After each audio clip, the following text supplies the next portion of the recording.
Welcome to North Dakota After Dark, where you will find that it is after dark, and we are in North Dakota, so we have checked both boxes in our title.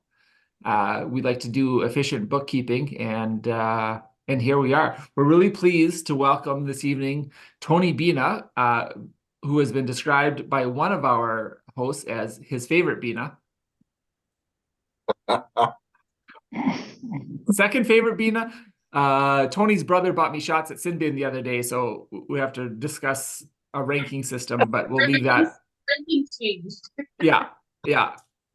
He cheered for the Lions and bought me shots. So I mean, tough to argue with, right? So I must be Kelly's favorite Bina, and I don't know where I stand with Corey yet. So how many Binas are there? Yeah. Oh, you're fifth. Well, Tony, we appreciate you taking the time to join us this evening.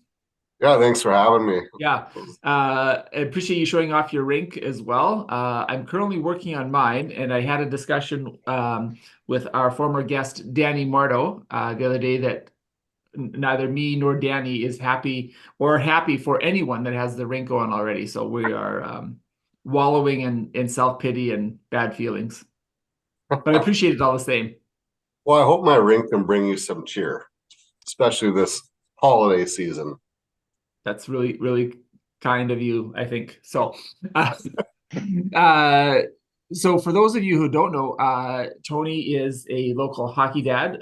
Currently has 3 boys playing. One of the reasons I wanted to get Tony on, in addition to talking about that nice rink in the background, is juggling having 3 kids in travel hockey at once. I understand there's a spreadsheet, Tony. Do you want to kick it off and tell us a little about spreadsheet organization?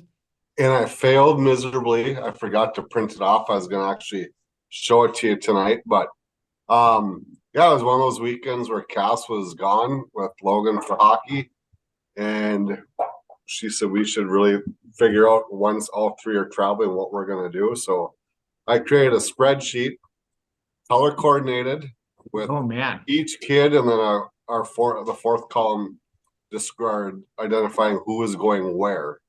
And it's an interesting, it helps, especially like this weekend I'll be going to Grand Rapids. Cass will be going to Moorhead with Carter. I'll have Tucker. Logan will stay back with he'll stay the night here Friday night because Cass will come back from Moorhead. But then Saturday she will take Carter to Moorhead, and then Logan will stay and play his 2 games, and then ride with the Irians to Moorhead, stay the night, and then play his game on Sunday, along with Carter's game on Sunday too. Yeah, you can see the boys in the background. I love that. Yeah. That's so cute. It's the timing of us switching to a video podcast couldn't be better. Yeah. No. Not to be nitpicky, but technically you filled in a spreadsheet. You didn't create a spreadsheet. Well, I filled in a spreadsheet, Corey, just to make you happy. Okay. Yeah. Like next week, formulas. Yeah. Well, hey, while you're in Vegas next week, not filling your spreadsheet, I'll be in Fort Francis with Carter. Cass will be in White Bear Lake with Logan, and Grandpa Bob will have Tucker in Hallock, Devil's Lake, and West Fargo. So I'll be in White with your wife, because that's what's that? I'll be in White Bear Lake with your wife. That's where we're headed. Not this coming weekend, but the following as well. Oh, yep. That's where she'll be. So you guys keep running control down there in the cities. Yep. I'm glad to hear that Cass will be there, because due to Central schedule, I will be single mom in it. I don't Matt will be dipping out on me. That guy. Hey, but gotta support the Knights, right? That's right. I was just doing an unofficial count. Our ratio of Knights to Rough Riders guests is about 5-1 in favor of the Knights. I mean, that tells you guys got good taste in who you're on or who your special guests are. And I think the one that I'm counting as a Rough Rider was a graduate of Central anyway. So Is that Andrea Reynolds? Yeah. Yeah, she Yeah. comes to Central. She can say whatever she wants, but Yeah. Okay. That's fair. She was a total Central grad. Yeah. Just a year older than me. So man. So, okay. Well, I guess should try and balance it out a little bit going forward. Oh, there's no need. Talk about it off the air. So, Tony, how long has the spreadsheet been in existence? Is this just first year this year or second year? Actually, I kind of stole it from Cass with our summer schedule that she had Okay. put together. And then I just incorporated it into our winter schedule. And it's been active since November and will go through early March. And then you got to factor in, and then I factor my work schedule too. Sure. With, events we have. And thankfully, most of my events are during the week. And I got some fellow administrators that help me out on the weekends and cover any basketball games that we might have on a weekend or whatever it might be. So Still an impressive level of organization. it took some time, took some thinking. Who wants to go where? Who would rather be there than here?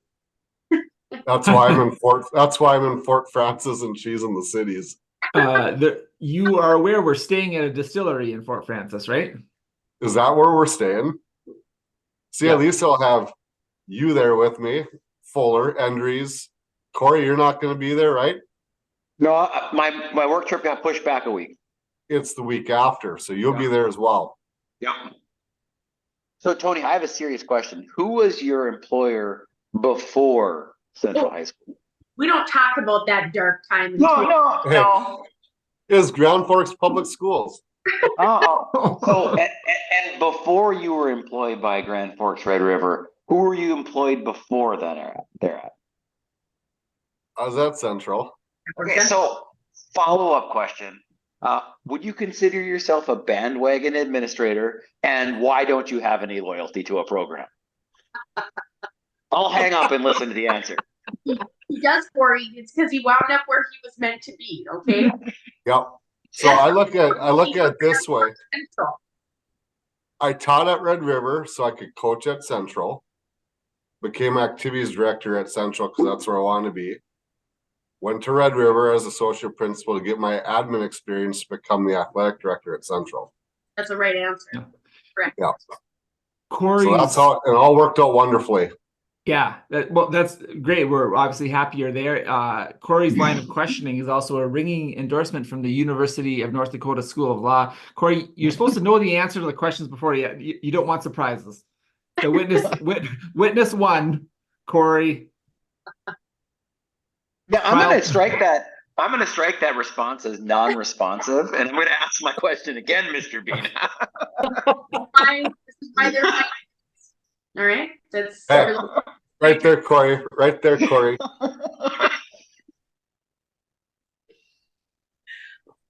Yeah. I love it.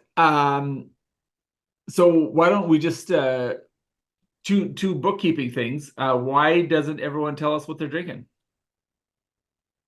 Guess first. Yeah. I'm drinking a Kona. First time I drank one of these was in Hawaii. And when I got back, I sadly realized they sell my Happy Harry's for about the same price. Put the magic away from it a little bit. You can only get this in Hawaii. Yeah. Is drinking a Kona in Hawaii like going to a tournament and playing another Grand Forks team? Oh. Ooh. Like going to a tournament where? You cut out. Just like going to an out of town tournament and playing another Grand Forks team. Is that I'm just trying to look for a comparison for going to Hawaii to drink a Kona. So okay, so it cut out there a second or froze up. So drinking a Kona in Hawaii is compared to going to a tournament where? Geez, your Wi-Fi is as strong as your loyalty to a school. Tony, it's complete. I was really just trying to make a joke just to just to try and introduce Corey to humor. We're trying to bring him along slowly. As the only Teutonic person in here, he's new to jokes and such. So we'll just let that one slide. Kyle, I only think it's appropriate since it's her podcast. Kelly should go next. On the Kelly podcast, right? I'm sorry. Jeez, look at me. What a Um, usurper. yeah, I mean, it makes a lot of sense. Tanner Swanson did call it the Kelly Moreland podcast, and I'm gonna go with Tanner because I like that kid a lot. Yeah. But I'm finishing up. I realized when I looked into the fridge, I'm like, ooh, I have one peach White Claw left. So I'm kind of like holding on to this gives me flashbacks of Maple Lake, which is good. That's mentally I need that right now. So not that it's been a bad winter, but it's just I'm missing the lake. So that's why I dipped into the peach White Claws. Completely fair. Corey? Well, Kyle, I was one day into dry January, so I'm going to say that I made it officially. And tonight I am drinking the beer Mr. Swanson dropped off at my house, which is a Icewind Brewing frothy headed minty muggins. And when he dropped this off, I thought there was no way I would like this beer because all of that sounds horrible. It's a mint milk stout, and it's not bad. It tastes like Christmas. Wow. Yeah. Very Kelly made the exact right Corey. face. Yeah. I just minty beer. I'm not, Yeah. I hate mint. Yeah, it's not bad. you can't knock it until you try it. It's kind of one of those things. But in theory, I'm like kind of like toothpaste beer. Yeah. So Yeah, I can see that, but Icewind is they haven't screwed up yet. I got to give these guys credit. Matt liked it too. So Yeah. I believe you. I was Wow. firmly on the fence, but I'm having a dark rum and cherry Coke, Ooh. which is pretty good.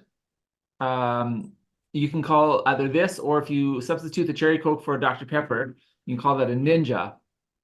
It's pretty good, albeit a little sweet. Right. Which is how I Corey referred to as, Yeah, just a little. Just a little, yeah. A scintilla, as you would say. Yeah, very, very small amount. And since we're all wearing branded clothing from everywhere, Corey, why don't you introduce our sponsor? Oh, I'm having phone problems. Give me a slight interlude. A slight interlude. Well, I'm going back and forth between a Cullen hat that Shane gave me and then a Spicer hat that Kelly gave me because I had them handy. I also have a. Are you familiar with the character Spalding from Caddyshack? Yeah. Yeah, I have one of his hats too, but it's just a little bit out of reach. Both in terms of what I can pull off and my actual arm length. So Sorry, guys, I had to kick my Wi-Fi over to cellular because apparently my kids are playing too much video games tonight. But tonight's podcast is brought to you by Endries Construction Services. So they have over 20 years of experience in all areas of construction.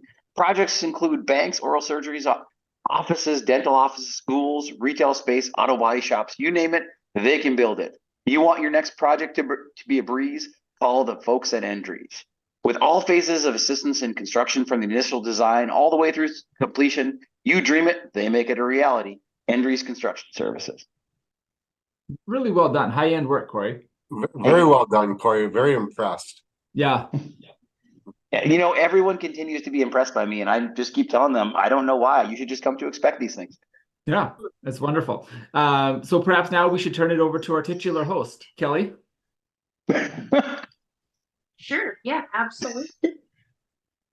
No, there was a question. So my question more so goes to Tony. I'm going on the athletic director side. Yep. So, just because I find it interesting, and then that ties into like high school hockey and everything like that. But like what do you, Tony, is like part of your job? Are you part of like scheduling the games for the high school hockey season? And I was kind of interested in that because I'm interested. So with my position, so we have building athletic director, both at Central Red River. Obviously, I'm the one at Central. And then we have a district activities director. So he's in charge of scheduling. Okay. Ice is bad, the boys say. Okay. Too much snow on there. But yeah, Someone with tell my Carter job, it's called a shovel. Use it.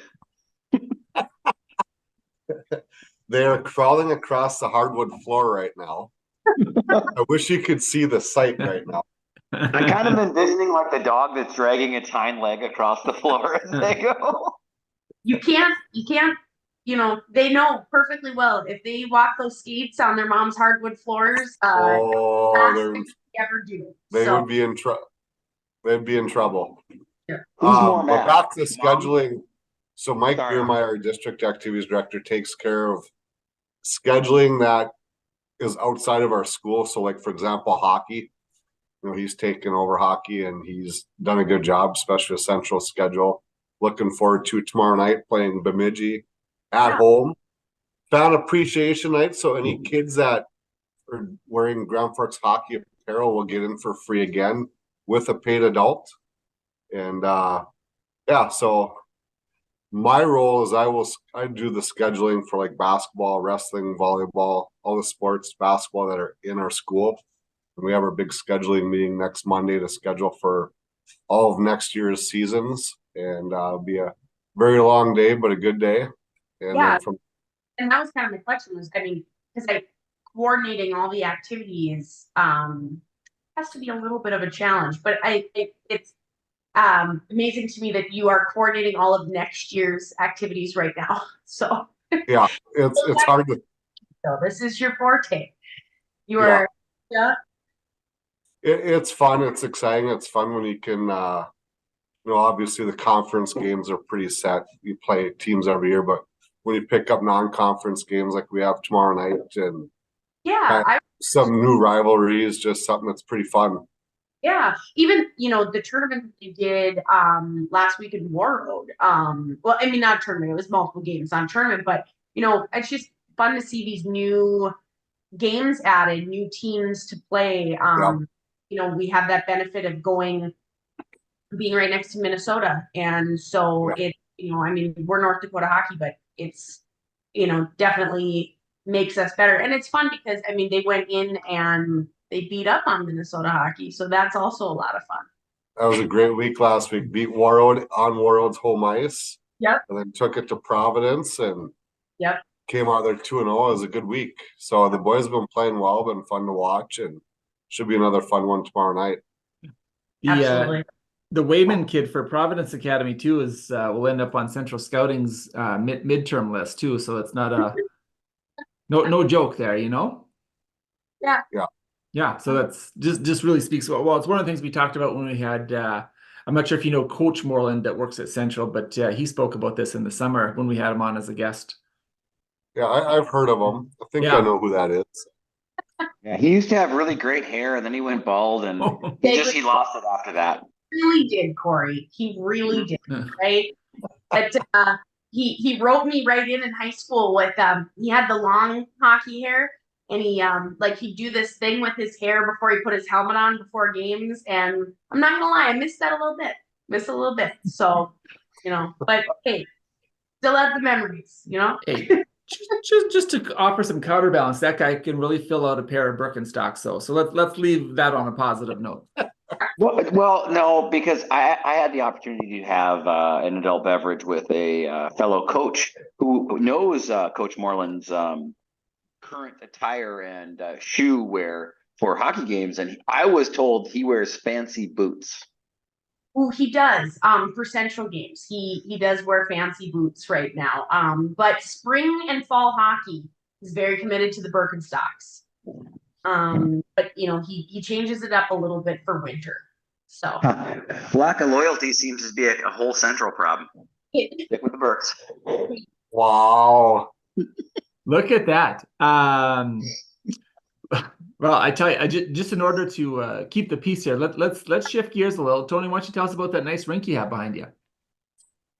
So I think I just figured out this is our 5th winter now here. So it's a rink that's about 32 by 68. And it's got 14.5 inches of ice on one side and about 4 on the other.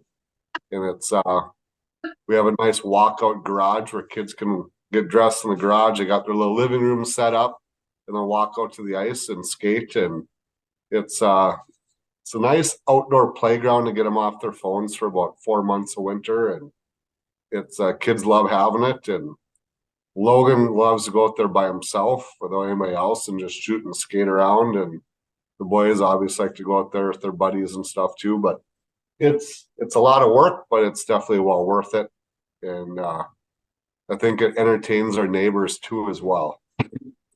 I know my neighbor to the north of us said that they love to just sit in their kitchen and just watch kids skate outside and shoot pucks. And I know my neighbor across the back there, he likes to open up his shades and peek through like nobody knows that he's watching, but he's always watching the boys skate around as well. And That sounds like a different type of neighbor. yeah. Old creeper. No. Yeah. But we no, and it's even for Cass and I seeing the kids in the backyard skating, having fun, and it's definitely worth the time I put into it. And I get some help, and now with my hand, Logan's been a pretty good help, him and Cass both.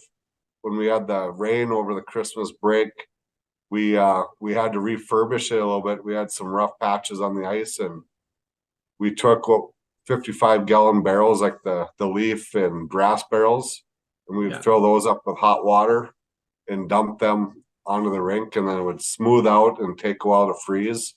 And we did that 2 nights in a row, and we got the ice back to smooth. And we do have a Zamboni for our rink, and we hook it up to hot water in our little laundry room.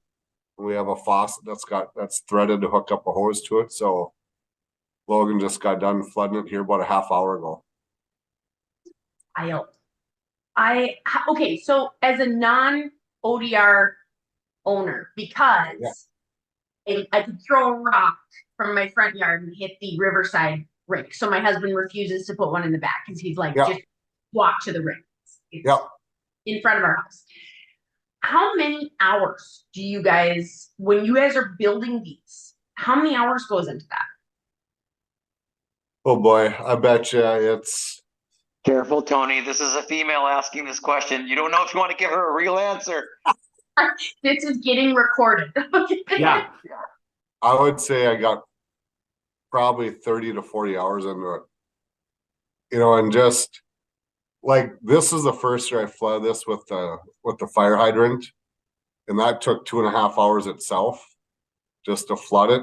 And we used our 2 faucets, our outdoor hoses, and it was 18 to 24 hours to flood. Oh. So with our old house, it would take me about an hour with the fire hoses, maybe 12 hours with regular hoses. And because of the slope of our backyard, it's amazing how long it takes. And, but yeah, just building the boards, getting those set up, putting the netting up, putting the lights up, make it. And then you got to crawl around the night before you do it, before you put the plastic, and make sure there's no screws sticking through the boards or anything that's going to tear a hole into it. And you always want to make sure you have your Flex Seal tape. That should be your sponsor next week. They should sponsor everything. I've repaired 3 holes in our rink in the past 5 years underwater, and it's fixed it. Yeah, take a piece of it, stick it in the water slat, and it sticks and it's sealed right away. It's something else. Yeah, I'll never forget 3 or 4 years ago, I think I was on the ice coaching Tucker's termite or mite practice, and I get a call from my wife, all worried because the boys are on the ice too soon. It wasn't froze all the way through. It was about 4 inches of ice, and as they're skating, water's gushing up the sides, and then the ice is starting to melt along the edges. And one of the kids that was over lost the puck down the side and was trying to dig the puck out with his stick while he tore the plastic, and we had water gushing out. So I came racing home and said, go to Menards, get Flex Seal, and I'll meet you at home. So she ran quick, got Flex Seal tape, Flex Seal spray. She grabbed out everything, and I got there. It took me about 3 minutes, and I stopped the leak. And then I went over to the Icon, filled up a couple totes of snow from the Zamboni, and built up like a little dam, and it stopped it. So, yeah, it seems like every year there's, knock on wood, an issue, and this has probably been the best year so far. And which is weird because usually I flood the rink in November, and this is the latest I've ever flooded it. Yeah. So do you call your Zamboni, do you call it a rink rake, or do you call it the home bony? Neither. Tony Sorry Bowley? sorry to burst your fun, Corey. I had to ask. Where It's in the production notes. Acquire a Zamboni? So my brother-in-law Josh has Yeah. an old rink and his own Zamboni, but it's a UND Fighting Sioux Zamboni. He acquired it from the Caulfield family. So Oh, like a mini Zamboni, Hmm. they're not that common. So I was once I once looked at that.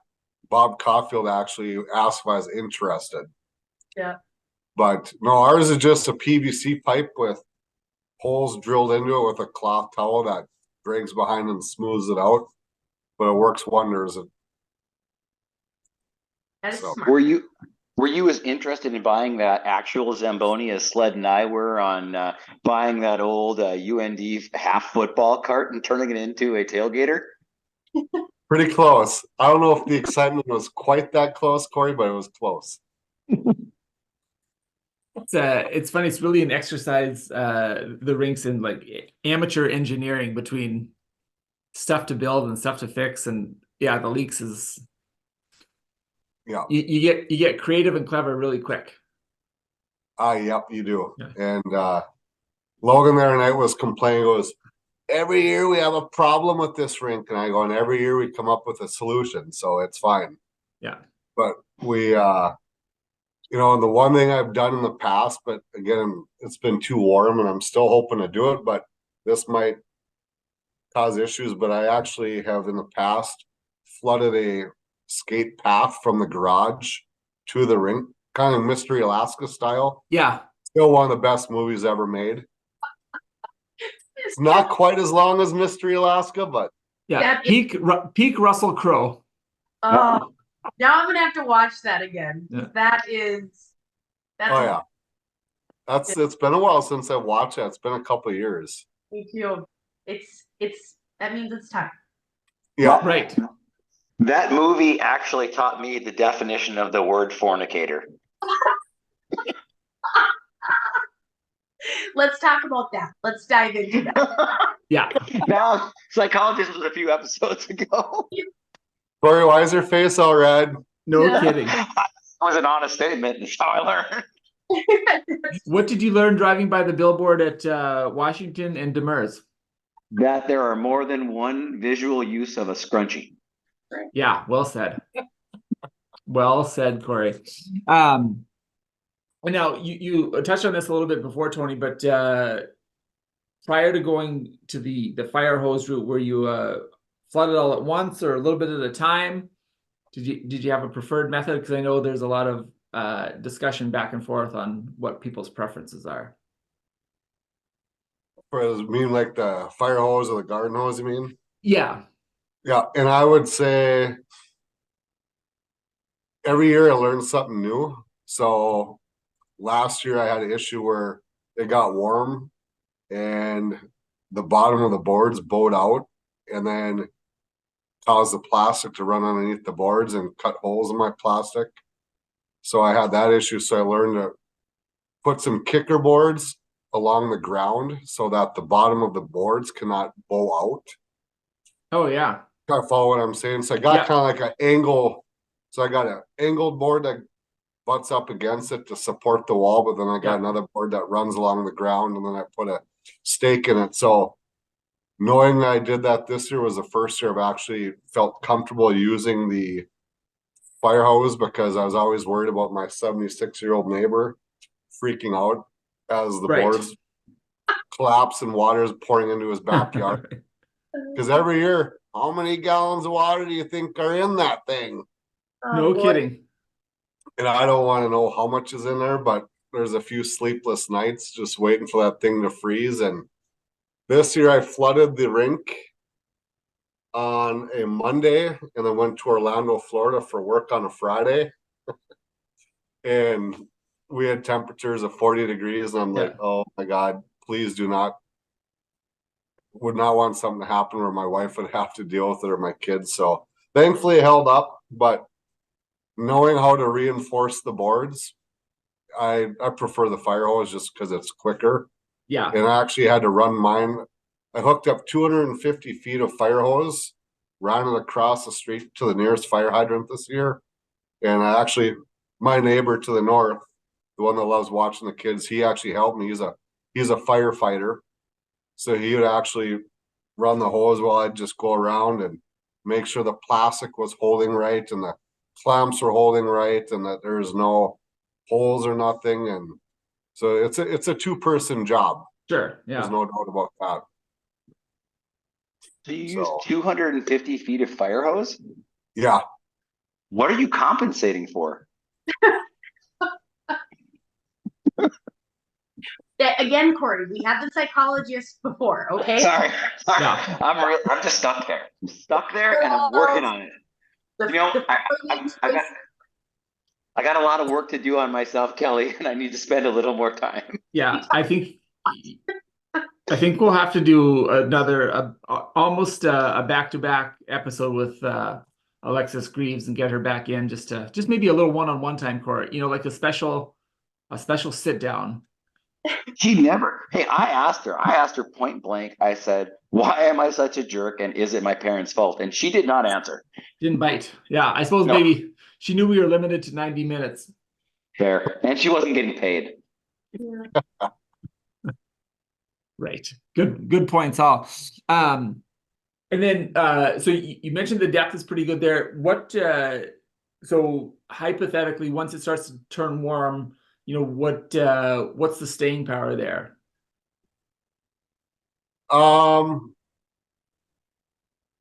As far as like, Well, say like hypothetically, you know, let's say March 1st and you know, temperatures are hovering around the melting point. Like how long will that ice last? And still be skatable. to be skatable, probably maybe a week if we're lucky. Yeah. And we get the sun that hits on for about 4 or 5 hours during the afternoon, pretty good. Yeah.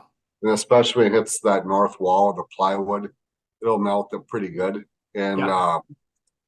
but the problem is it doesn't do enough where we have to actually take a sledgehammer and bust it up and chop it up. Yeah. So it takes, you know, a couple of weeks to get all of it out of there and everything. But so then you look at that, it's the 40 hours of building it and prepping it and getting it to go. And that's probably another 10 to 15 hours of breaking the ice, taking the plastic out, tearing everything down. It's Yeah, always it's, quicker, turn it down yeah. just like a wedding, all that planning, and then it's over pretty quickly. So Or just do it twice like I did, you know what I mean? yeah, that works too. Yeah. Just it creates a lot of efficiencies that way, Tony, and all the stuff. You know what I mean? Yeah. Well, you know, Yeah. after the Yeah. first one, you 100%, find out what Kelly. you did wrong. Yeah. And then the actual play. I get it. Yeah. Yeah. And plus, I have a really nice set of bowls from the first one that I'm really attached to. So it's Bulls. bowls. Yeah. They're really fancy, Corey. I don't bring them out when you're here. Are they Yeah, thank you for that. Pardon me, Kelly? at your house? Oh, yeah. Your wife is such a good woman. I would have broke those a long time ago. I'd have been like, "Oh, here's your bullshit first wives bowls. I'm gonna smash them." So Well, you're a good wife. She's the best. It was so fast the bowls did not get unwrapped. So I mean, technically, though, if you look at chain of possession, Corey, I learned that in law school. I guess you probably, judging by your questioning, you didn't. Unbroken chain of possession Yeah, for just me. So Corey wasn't there that day. I was on Messenger that day. Yeah. MSN Messenger was really big back in the school days, man. Corey was on MySpace and he did Yeah. Yeah. My band was really trying to make it back then. Wondering why Tom from MySpace wouldn't accept his friend request. Yeah. I didn't like Tom. No. Right. Now, one of the other things, and this is, I'm sort of trying to set Corey up here. Tony, you were a goalie as a player, and had a long time coach as well at the high school and youth level. Corey, why don't you ask your favorite question now that it's teed up?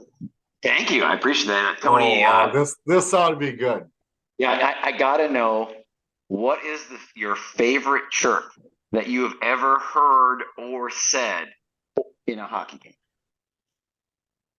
Favorite chirp Yeah. or something said? Yeah. I would have to say it goes back to my senior year in Thief River.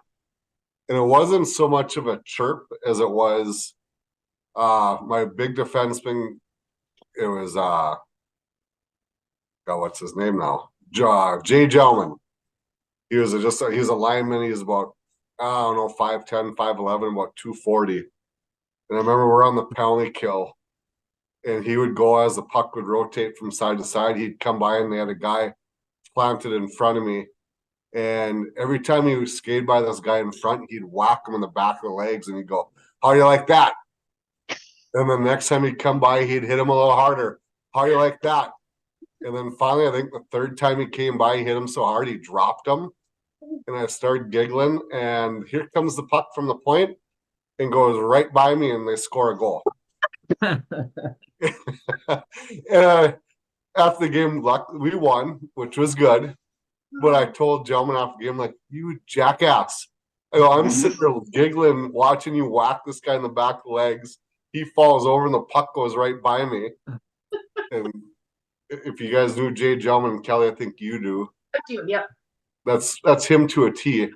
That's fantastic. But, you know, Well, that's a good one. watching everything. I've been around a lot of stuff. I'd say when I coached in Bismarck, they mic'd me up for a game.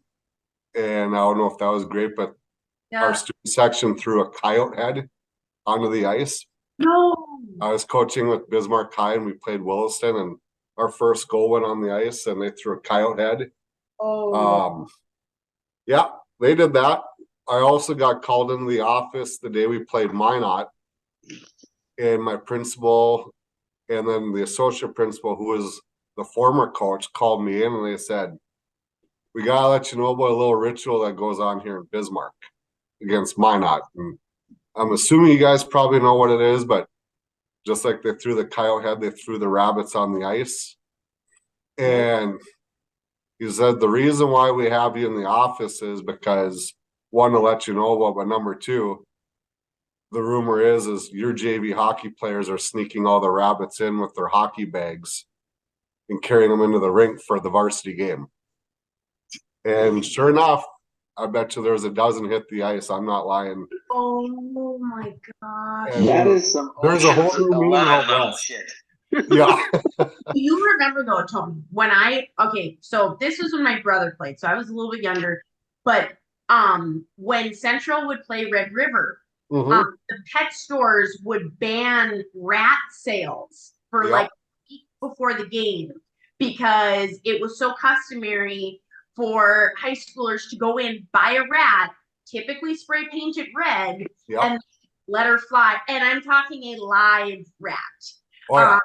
I mean, the rat didn't usually wind up too good after being flung onto the ice. But I remember them stopping a Central Red River game to chase a rat around that someone threw onto the ice. Yeah. Was so that the crack down on that in the pet stores so that people couldn't buy rats like before Central Red River games? Yeah.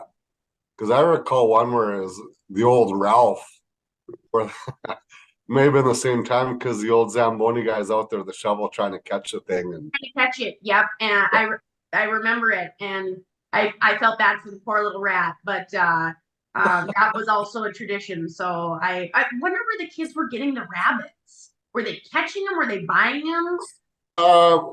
lived out west, so I'm pretty sure a lot of them were hunted. They were hunted, yeah. Yeah. That's Just like So- that coyote. Now they can go to the pet store and find a coyote. Well, he's not a 10. Yeah, that one there was like an eye opener. I was like, oh my God. I can't approve of the cruelty, but I can applaud the creativity. You know, I mean, Oh, yeah. that's next level trolling, and I do like that. So Funny story. The year the live gopher was thrown on the ice at a UND Minnesota game, I know the individual who had said gopher, brought said gopher in. It wasn't me. But he threw said gopher on the ice still alive. They had to capture it. I also know who one of the rink assistants was at the time who had to capture it. And funny enough, he thought it'd be a great idea, not knowing to give the gopher in the bucket back to the original person who actually threw the gopher on the ice, and he had no idea it was the same person. Dead serious.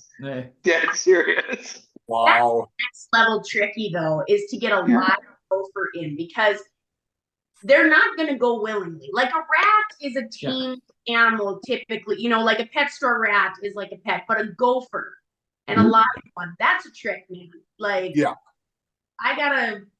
that's commitment. Yeah. Man, that's go ahead, Corey. I was going to say, so Tony, to help you with some of these great chirps. So there was a bit of a kerfuffle after our boys won in overtime this weekend. And I was watching what was going on, and I only saw the very end of it, and the refs break it up, and my son was in the middle of it. Why, I don't know. He's my size. He shouldn't be in the middle of any fight, but I had to ask him what happened. So there was an overtime goal. We scored, won the game, and there was apparently a sizable gentleman cross-checked him after the goal. He got up and introduced himself to said gentleman, and when the refs pulled them apart, I said, well, did he say something to you? And he said, yeah, he said something. I said, well, did you just skate away or did you say something back? He said, no, I said something back. And I said, what did you say? Was it a chirp or something? He goes, yeah. He said, I'm going to try to get this right. I wouldn't have hit you if I would have known how ugly you were. I'm pretty proud of my boy right now, Tony. Biting. That's pretty good. Real mean girl stuff. Yeah. That's one of those, like, hurts right here, you know? Yeah. Well done. Yeah. Well done. Not dirty. Won't get you in trouble. Not a penalty. Just reminding the gentleman that he wasn't particularly good to look at. Yeah. Again, it's next level trolling, and I gotta respect it, you know? Yep. Yeah. Nothing like a good hockey chirp. Which brings us to the next segment. One of the things we also like to do is say mean things about Minot. What do you got after all your time out west? You know, Minot, I played with a couple of guys from Minot when I played in Botno, North Dakota Junior College, but Minot was always, why not Minot? And I remember playing them in high school in the state tournament. In Lane Young, one of our seniors, I'll never forget the huddle before the game, played Minot in the quarterfinals. And we're all, pumped up, ready to go. And Lane Young goes, let's kick their effing ass. We got a better air base than they do. And we all start laughing. And we all broke the huddle, went and we won the game like 6 or 7-0, but it was just. That's a great chirp. We got a better air base than they do. Classic. Yeah. For the one person outside of North Dakota who listens to that and doesn't get that reference at all. No. So good though. Yeah. Totally. Oh man, that's awesome. We talk quite a bit as well about just some of the differences in coaching, and again, you've run the tournament groups all the way to high school, have been at it for quite a while, and not to like make an age joke, but do you think you've been at it long enough to sort of notice a difference in how kids respond to stuff, or is it too short of a time period? Because it's one of we try and ask that from time to time, differences in how kids respond and what gets to them and all that stuff. It's changed from when I coached. I was 23 when I first took my head coaching job at Bismarck High. Yeah. And then I was 25 or 26 when I ended up at Central.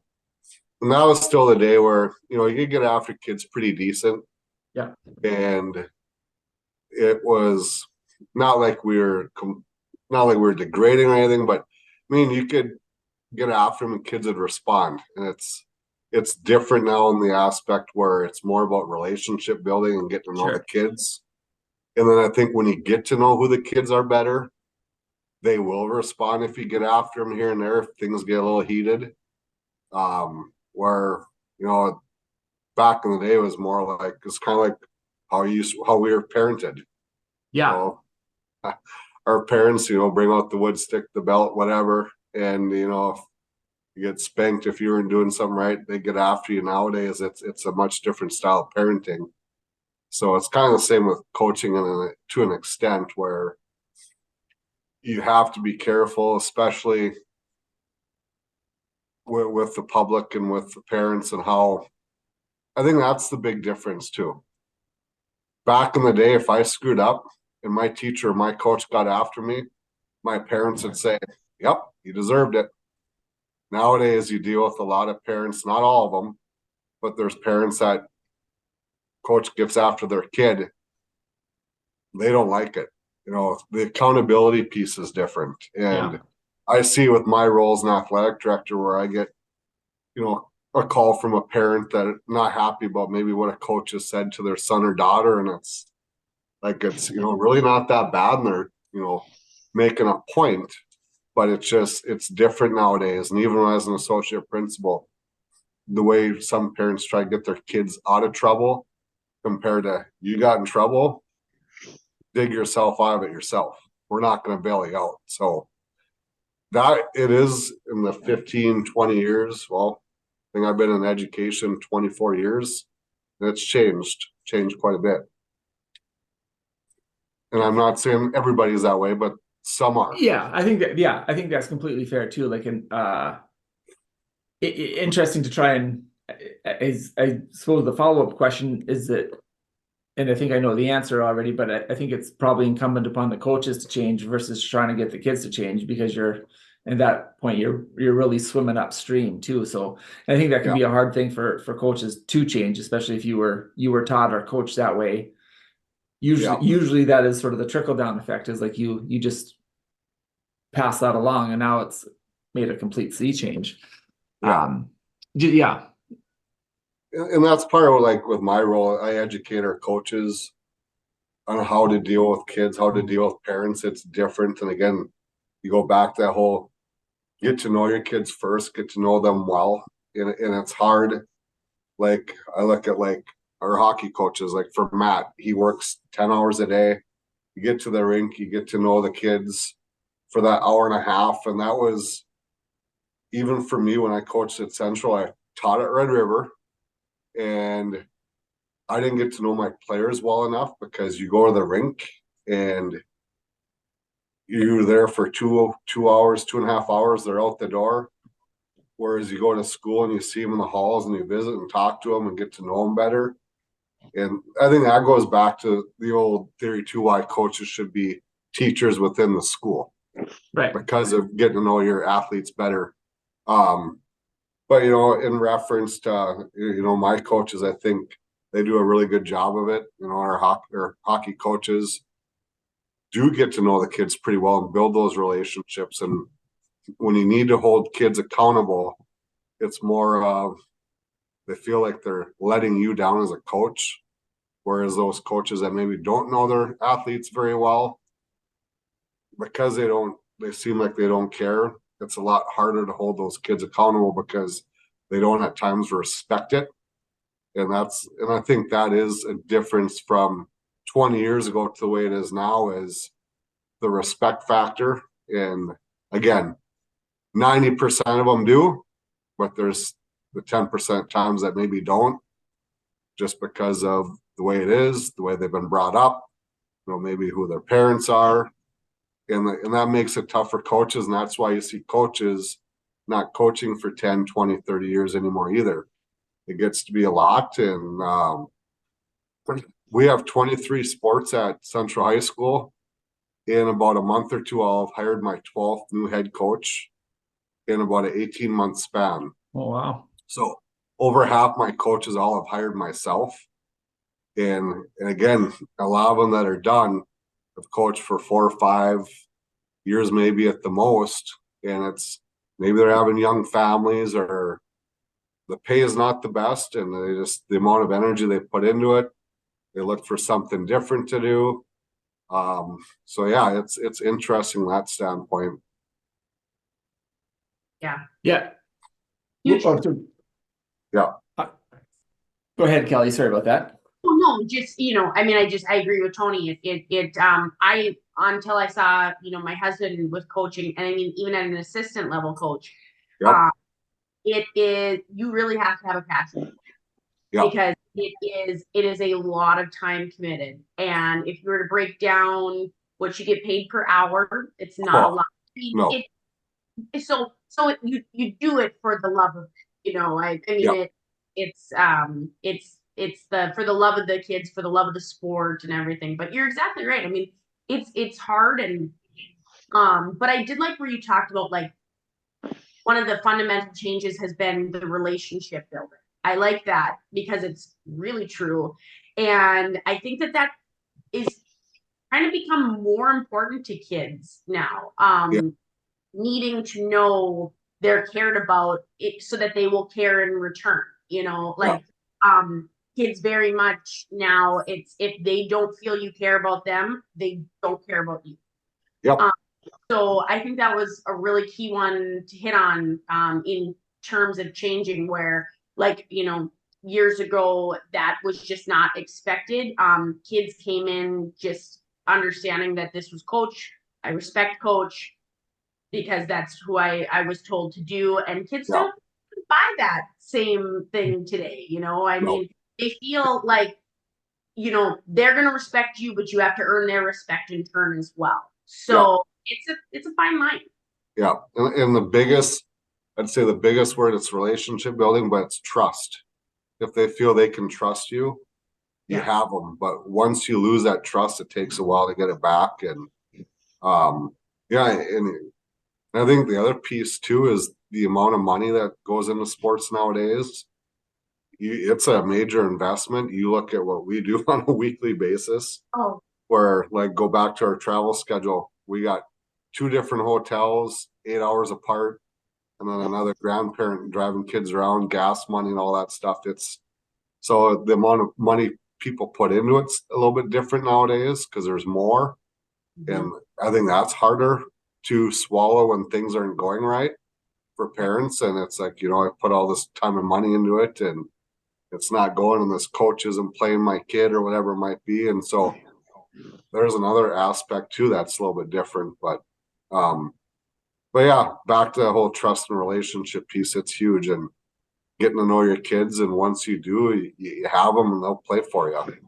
And I respect Grant and Matt and Timmy and Pluto. You combine the amount of years those 4 have coached, it's got to be close to 40 years, and you don't see that very often anymore. So it's kudos to them for the work they do and the way they work with those kids there at Central.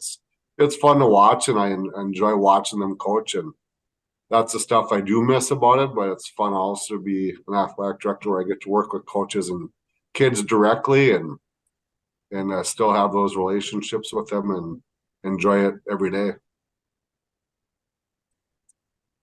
One of the things I think helps to build a little rapport with the kids, especially the ones that I coach, is some humor. And I've heard, Tony, that you are, one of maybe the top 5 or top 10 dad joke tellers in Grand Forks. Could you lay something on us?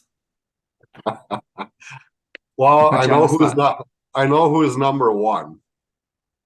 And that's the guy I'm looking at on camera right now. There's nothing better Not than Corey.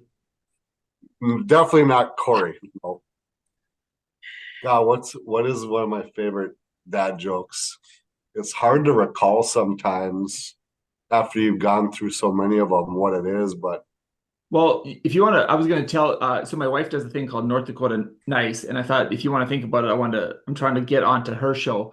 And one of my New Year's resolutions was just to make people feel more welcome. So we have a new neighbor from town. They're teaching at the university, and they moved up here from Mexico. So I'm trying to use some of the lingo of trying to say words like mucho around them. And I think that really means a lot to them. Nice in show to that, them. hey, They you out of that. that is awesome. How do I even follow that up? There's no way. That's That's well it. I'm out planned. of here. Corey's done. Well, it's up to Kelly to fill the bridge, It's Kelly's podcast. Now Kelly's gotta Well, pick up the slack. I have a question actually. This is one of the questions I wanted to Tony. So one of the reasons that I when I told Tony when I was trying to get him on our show is just because this is a North Dakota hockey podcast, and there are certain, like family names that are synonymous with North Dakota hockey. And I definitely think the Bina family is one of those. Well, Tony thank you. brothers, and I grew up watching. Brian is closest to my age, but Tony and Robbie played at University of North Dakota. And my question is, was Bob a hockey player, or were you guys a first generation hockey family? We were first generation. My dad was a graduate of Midway High School, and he was a basketball player. Oh, really? And No kidding. yep. And he was just telling the story to my father-in-law the other day at Logan's game about how Don asked, he goes, "You ever play hockey?" He goes, "I wish I could have, but they wouldn't let me quit the basketball team." But he was at school when Midway made the state hockey tournament for their first and only time ever back in, I want to say it was 1970. I think that sounds about right. And it'll be in the state tournament program that is now digital, no longer a handheld. That's another touchy subject for me. But anyway, so he, around that time, it was his high school classmates that played for Midway, upset Park River to get into the state tournament, and then got beat by Central 10-0 in the first round. So, but yeah, my dad was a basketball player. Good story, right? Yeah. So, but which one was it you or which one of your brothers which was the first of the Bina boys to start playing hockey? And then kind of how did that start with your dad being a basketball player? It's interesting. Part of it, we grew up from the Purple Arena, about 3 blocks down. I started when I was 6. Aaron started when I was 4. We both started the same year. And we played at Elks Park. That was back when you had your 2 outdoor practices, and then you would go play your little game on the weekends. And it was 2 years later I became a goaltender and stayed a goaltender the rest of my life. And then Robbie and Brian played after us. But yeah, my dad always kind of liked hockey, as a basketball player that he was. But that was kind of, and the other thing is we grew up right across the street from Elks Park. So you had the outdoor hockey boards there. The lights were always out in the winter time, and I was back when a lot of kids used the outdoor rinks. And so yeah, it was thankful that they got us involved. We really loved it.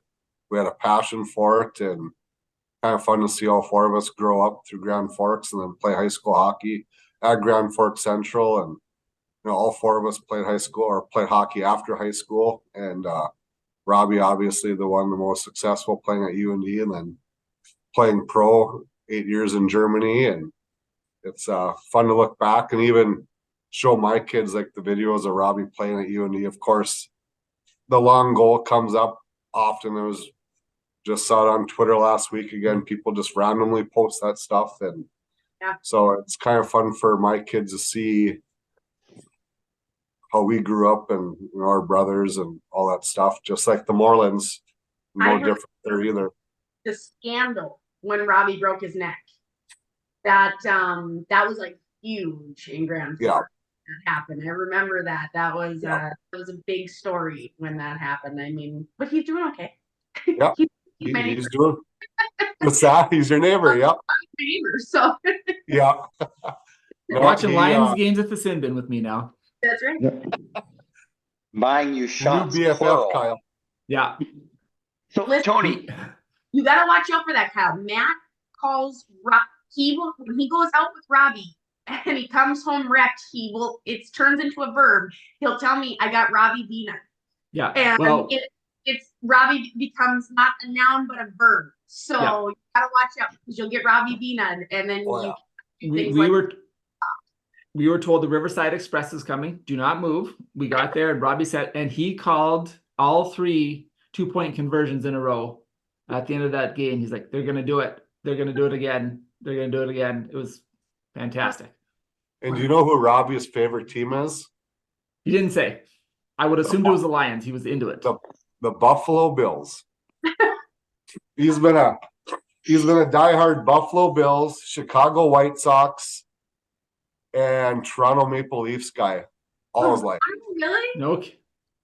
That's like in the Vikings. You got to get, comfortable with heartbreak. Yeah, Yeah. especially being a Bills fan. So Yeah. Well, So, go ahead, Corey. well, I was going to shift gears a little bit. I got a goaltending question now, Tony. Go for it. So your goaltender, none of your three boys are goaltenders. What's up with that? well, I remember Logan had a liking for it. Hmm? And he used to watch TV and he used to get in our living room and he'd put the little goalie pads and the goalie helmet on. And then when he started playing hockey, he would always gravitate to wanting to be a goaltender. And I remember Cass always saying, "Would you stop?" I go, "Stop what?" I go, "I'm not influencing anything for him to be a goalie. But if he wants to be a goalie, I'm not going to tell him he can't." And I don't know how it ever happened where he just kind of lost that love of a goaltender and I think enjoyed scoring goals and it changed, but for Cass's sanity, yeah. It's And you're good. rolling. Yeah. Parker wanted to be a goaltender, but then I saw the price of the pads and I put him in the garage and I shot as many tennis balls as hard as I could at the poor kid, and all I gave him was a baseball glove. He didn't want to do it at all after that. Well, I changed my mind. Yeah, I'm okay, Dad. Please stop. I but told Tony- oh, so No, I'm not done yet. I'm sorry. I'm sorry. oh, that's fine. Just you gotta hold your hand I don't up. know. No, please do. I don't know if you know this, but this year at Christmas, Jess asked me if I would buy her flowers. And in my defense, I didn't know she sold them. Oh, There's a dad joke, and that was a good. wow. I'm very impressed, Corey. Good work. Yeah, well done. Thank you. Really, Thank you. really well done. That was a good. Yeah, nice. Sorry, Kyle. Go ahead. No, that's perfectly fine. I already told Tony this story, but both my kids are goalies. I was Oh, talking this to is Tony awesome. before the Bantam game, and I said, driving my oldest to Moorhead for a game, and just talking about we've been on the kids about getting mentally ready before games. Do your warm up this way, do this, Yeah. and just get yourself prepared. And I said, part of that is, is practicing hard. Just practice like you play. And I said, when, I bring the goalies over to do a little talking about stuff. You guys got to pay attention. And I said, sometimes you guys aren't always paying attention and this and that. And she goes, well, it's probably because the guys want a professional, not just some random dude whose kids are goalies. I'm like, fuck off. What an asshole. God, Oh my god! that is a kid chirp to a dad right there. Right? Yeah, speaking of which, like, it was so earnest, like he had a point, but I'm like, that is really rude. Yeah. That's when you bring back the old 1980s parenting style and dump Yeah. them on the ice. Yeah, or we'll do the big wheel for an hour. How many shots do you want tonight, you little shits? So yeah. One of those, it only hurts when I'm breathing comments. You Yeah, know? right? Yeah. And just to delve into the obscure, Corey has the distinction, I think he's in the Grand Forks tourism catalog, is the only guy in town with two friends from Saskatchewan. So as such, I'd like you, Tony, to impress Corey with your pronunciation of that province's name. Saskatchewan. Corey, what do you think? 1,000 points. 1,000 points. Too many. Hey. Way too many. Kelly gets it, that's why it's her podcast. Yeah, Saskatchewan. Yeah, right. Nailed it every time. No one would know I didn't belong there. Yeah, and The closer Again. you get to Riverside, the less syllables you can put into each one of your words. I'm technically closer to Canada than you guys. So and it shows, right? understand Yeah. So Kelly, I got one for you. Okay. So I always remember this. Matt told me this about a year ago. And it was Carter and Carter's playing hockey and Carter's playing forward. He goes, "What the hell?" I go, "What do you mean?" He goes, "Do you know that Carter just broke the mold?" or no, he wasn't talking about Carter, he was talking about Tucker. Because I think Carter played some defense. And I go, what do you mean? He goes, it's the long line of Bina playing defense. He goes, you were a goalie. Yeah. Aaron was a goalie. Aaron was a defenseman. Robbie was a defenseman. Brian was a defenseman. Mhm. My nephew Aiden was a defenseman. Logan's a defenseman. Carter's a defenseman. And then there's Tucker. Yeah. And then there's He's a forward. yeah, but he also could have been the one I saw be a goalie. I could have seen Tucker Yeah. do. He's You know what? He was another one that flirted with it for a little while. Yep. And then kind of grew out of it because he too liked to score goals. Yeah. Just like he likes to celebrate too. But leave it to Matt to pick up on. Matt would. That's how his mind works. Yeah. He'll I- and I'm like, like he picks up on what hand a player shoots, what like stuff that I would later have to go like, well, I don't know, I didn't notice, but Yeah. he catches that type of stuff. But Yeah. Tucker's the baby. The baby usually goes their own way. Like they don't like to be led. They Yeah. do. Yep. This just made me think of the best your mom joke ever. I'm going to apologize for it in advance. So, Tony, with 4 boys in your family, it sounds like your mom wasn't good at defense either. Wow. Oh, gee, Louise. Hey, shots fired. That was- I did apologize in advance. And by the way, Tony's mother is a lovely woman. I've had the pleasure of meeting her. I'm so sorry, Mrs. Bina. okay, Tony Bina is a saint. Okay, so you watch it. Lovely woman, and I feel horrible, but I had to do it. You couldn't hold back. You couldn't help yourself. Just like a lot of things. Yeah. That woman survived 4 hockey boys. She belongs in a hall of fame because Yeah. it was probably not coincidental. The Binas are Masons, and that house needed to be made of stone in order to stand because 4 hockey boys. I cannot imagine the stories that your mother would have, what she went through, the fights, the floor hockey games. I mean, it Yeah. really has been something. Yeah, the bonfire stories at the lake at about 1:30 in the morning are pretty good. And Mom laughs now, but back then there was some moments where she didn't. Yeah. I do not doubt that. I just, from experience, I mean, I have 2, and then she had 2 more, and it's, there should be a medal involved. I say the same thing about Cam Moreland. Yeah. That woman is a saint, and you'll never hear different from me. Yeah. Jess is going to listen back to this podcast because she listens to most of them, and I can already hear her running down the stairs yelling at me. Corey, what are you thinking? She knows what you're thinking. Yeah. Fair. And I would say, yeah, my mom is pretty lucky to have her, pretty great. And I know Corey doesn't say gag me, but my wife too, with 3 boys in the house, it's 4 boys, we'll put it that way. She'll even say there's 4 boys that she's got to take care of around here. But I would never say gag me. I don't know what you're into, and that's your guys' deal.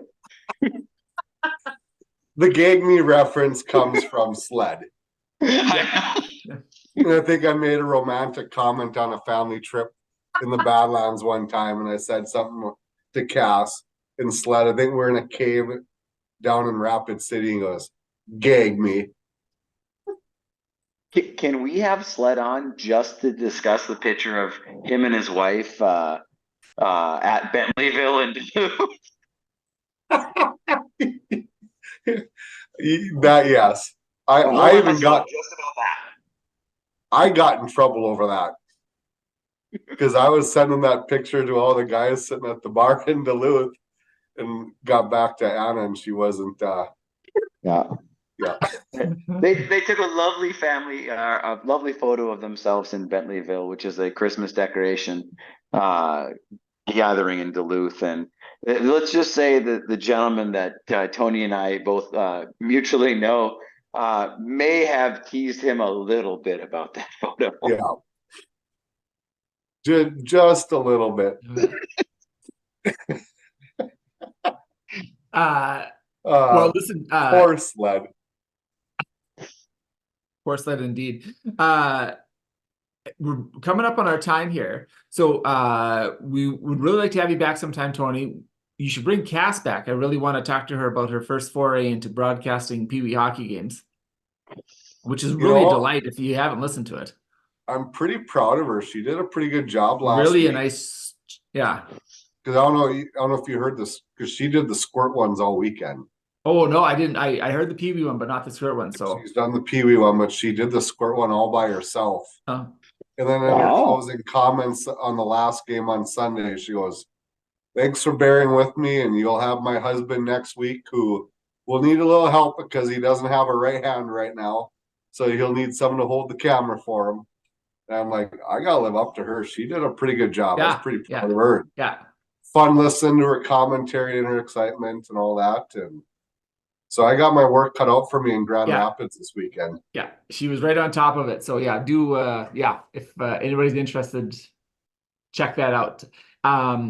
So again, Tony, happy to have you back anytime. Really appreciate you taking the time to join us here. A lot of fun, and we'll have this episode out right away, and off we go. Sounds great. Thanks for having me, and appreciate the time. It was fun visiting with you guys tonight. Yeah, same here. Good night, everyone. Thank you. All right. Have a good night. Thanks, Scott. See ya. Thanks. Bye. Bye.